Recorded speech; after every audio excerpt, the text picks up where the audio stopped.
Good morning all of you, how are you, कैसे हो आप लोग। उम्मीद करता हूँ आप लोग अच्छे होंगे, घर पे होंगे, आप लोग स्वस्थ होंगे। सो आज का हमारा जो टॉपिक है that is the preparation of alcohol, sorry phenol, preparation of phenol. तो बेटा आज हम फिनोल्स की प्रिपरेशन करना सीखेंगे।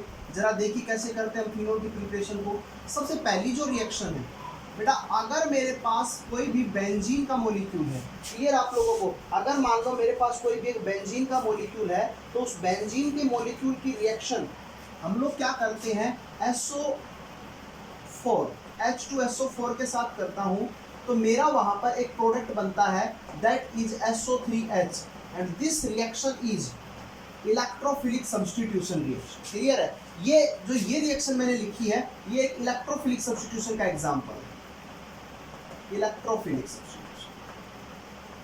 ओके, अब ये जो कंपाउंड बना है SO3H, it is known as benzene sulfonic acid,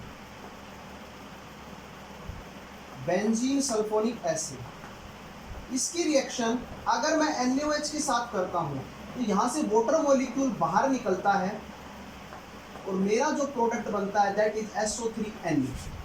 again इसके अंदर मैं NaOH ऐड करता हूं तो बेटा यहां से Na2SO3 मॉलिक्यूल्स बाहर निकलता है और हमारा जो प्रोडक्ट बनता है दैट इज फिनोल। ये फिनोल प्रोडक्ट हमारा बनता है। क्लियर आप लोगों को। और हम लोग किसकी प्रिपरेशन पढ़ रहे थे, फिनोल की ही प्रिपरेशन पढ़ रहे थे। तो इस प्रकार से हम लोग फिनोल को प्रिपेयर कर सकते हैं by the benzene sulphonic acid. Clear आप लोगों को। तो ये पहली रिएक्शन थी जिसके अंदर हम लोगों ने बात की कि किस प्रकार से आप लोग फिनोल की प्रिपरेशन कर सकते हैं। क्लियर है आप लोगों को।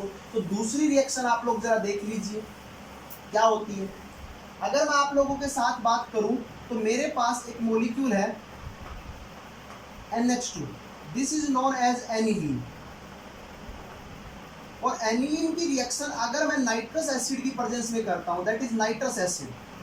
क्लियर आप लोगों को। इसकी रिएक्शन में करता हूं तो बेटा मेरा जो यहाँ पर बनता है एक सोल्ट बनता है और जिसको हम लोग बोलते हैं बेंजीन डाइएजोनियम सोल्ट। बेंजीनियम, बेंजीन जो भी स्पेलिंग देख लेना, बेंजीन डाइएजोनियम सोल्ट। ठीक है बेटा।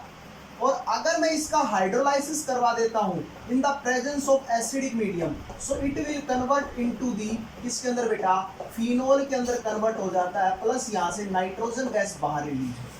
क्लियर आप लोगों को। तो इस प्रकार से आप लोग यहाँ पर बना सकते हो। इसके आप लोगों ने दो रिएक्शंस हेलोएल्केन हेलोएरिन्स में और पढ़ी थी। अगर आप CuCl2 in presence of HCl करते हो और या Cu in presence of HCl करते हो तो यहाँ पर हमारा दोनों प्रोडक्ट, इसके अंदर जो प्रोडक्ट बन रहा था क्लोरोबेंजीन और यहाँ पर भी आप लोगों का क्या बन रहा था, क्लोरोबेंजीन। इनमें से एक रिएक्शन बेटा आप लोग जिनको सैंडिमियर के नाम से जानते थे और दूसरी रिएक्शन बेटा जिसको आप लोग गाटरमैन रिएक्शन के नाम से भी जानते थे। क्लियर है। तो आप लोगों को ध्यान रखना है बेंजीन डाइएजोनियम सोल्ट आप लोगों के इस प्रकार से काम आता है।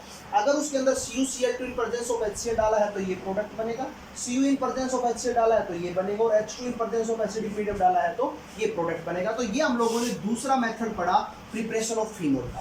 क्लियर है। Now we are talking about the third method जो हमारे लिए बहुत ज्यादा इंपॉर्टेंट भी है और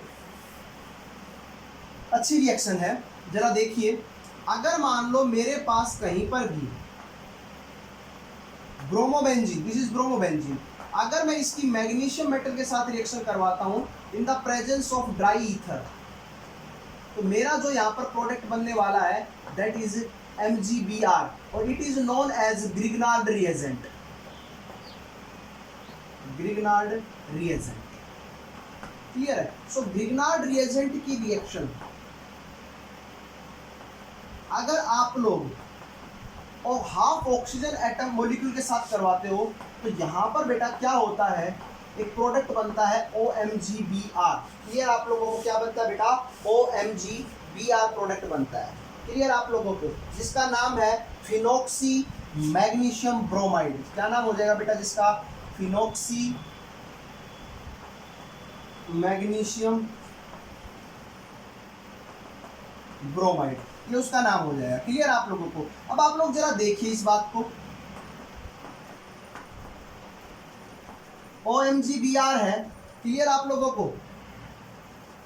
अब OMgBr क्या करता है, मैग्नीशियम की इलेक्ट्रोनेगेटिविटी कम है as comparison to oxygen. Magnesium यहाँ पर इलेक्ट्रोपॉजिटिव नेचर का है, तो जब ये बॉन्ड टूटेगा तो कैसे टूटेगा आप लोगों को पता है, इसमें टूटेगा O negative plus MgBr positive. अगर आप इसका हाइड्रोलाइसिस करवाते हो इन the presence of acidic medium, तो आपको पता है H पॉजिटिव और OH नेगेटिव अटैक करता है। आप लोग लास्ट क्लास में अल्कोहल की रिएक्शंस पढ़ के आए थे, क्लियर आप लोगों को। तो वो रिएक्शंस में आप लोगों ने क्या देखा था, जरा देख लीजिए उस बात को भी। क्या देखा था कि यहाँ पर H positive will attack on negative part and OH negative attack on positive part. So what will be the product, आप लोगों का जो प्रोडक्ट बनेगा वो क्या बनेगा, phenol plus MgBr and OH, this is our final product. Clear आप लोगों को। तो इस प्रकार से आप लोग रिएक्शंस को कर सकते हो। आप लोगों के सामने मैंने रिएक्शन सारी लिखी हैं, जरा देखते रहिए आराम से, क्लियर है। तो इस प्रकार से आप लोग फिनोल को बना सकते हो by the help of the Grignard reagent, clear है। Now decarboxylation reactions of salicylic acid, decarboxylation reaction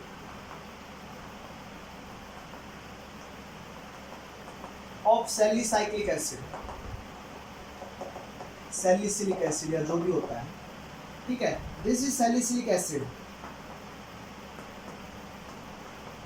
आप इसकी रिएक्शन किसके साथ करते हो, सोडियम हाइड्रोक्साइड के साथ करते हो।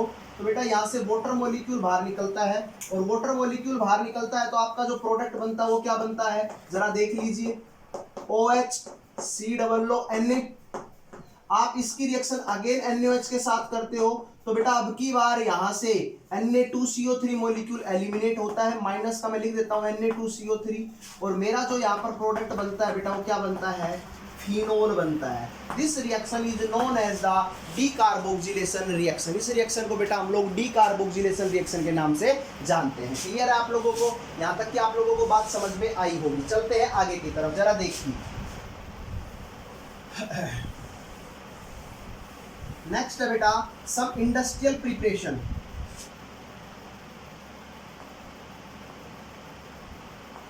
सम industrial preparation of phenol. Phenol की कुछ इंडस्ट्रियल प्रिपरेशन है जो आप लोगों ने देखनी है। क्या है वो प्रिपरेशन, जरा देखिए, इस बात को समझिए।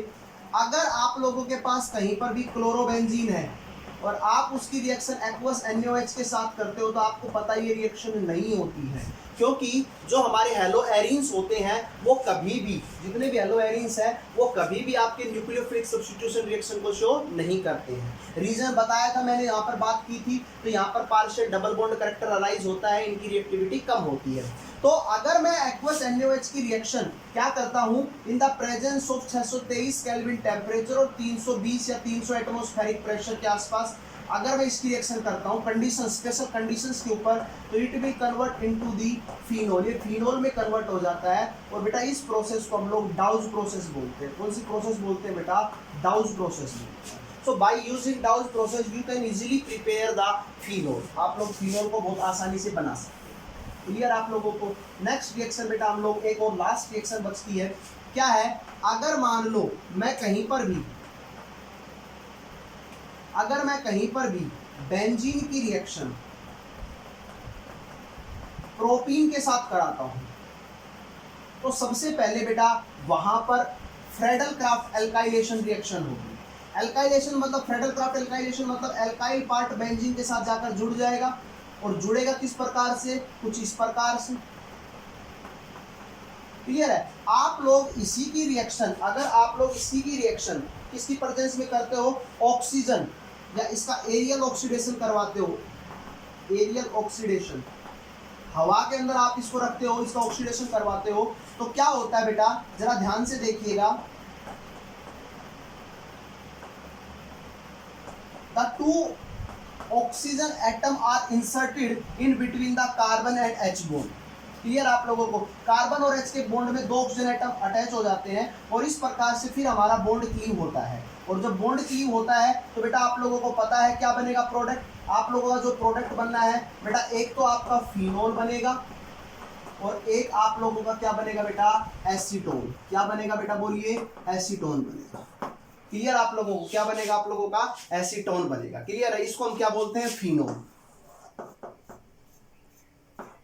अब जब फ्रेडल क्राफ्ट एल्काइलेशन हुआ तो हमारा ये प्रोडक्ट बना, और बेटा इसका स्पेशल जो नेम है दैट इज क्यूमीन। बहुत इंपॉर्टेंट रिएक्शन है, कई बार एग्जाम में पूछी जा चुकी है कि आप लोग फिनोल को क्यूमीन से कैसे बनाओगे। तो सबसे पहले आप लोगों को क्यूमीन बनाना है और क्यूमीन से फिर आप लोग फिनोल करोगे जब उसका आप एरियल ऑक्सीडेशन करोगे। तो इस प्रकार से आप लोगों के सामने ये रिएक्शंस थी जहां पर आप लोगों ने प्रिपरेशन ऑफ फिनोल को भी डिस्कस किया है। ठीक है बेटा, सो सॉरी आप लोगों के लिए थोड़ी डिस्टर्बेंस क्रिएट हुई लाइट की वजह से, so I am really sorry. Okay, thank you, have a nice day.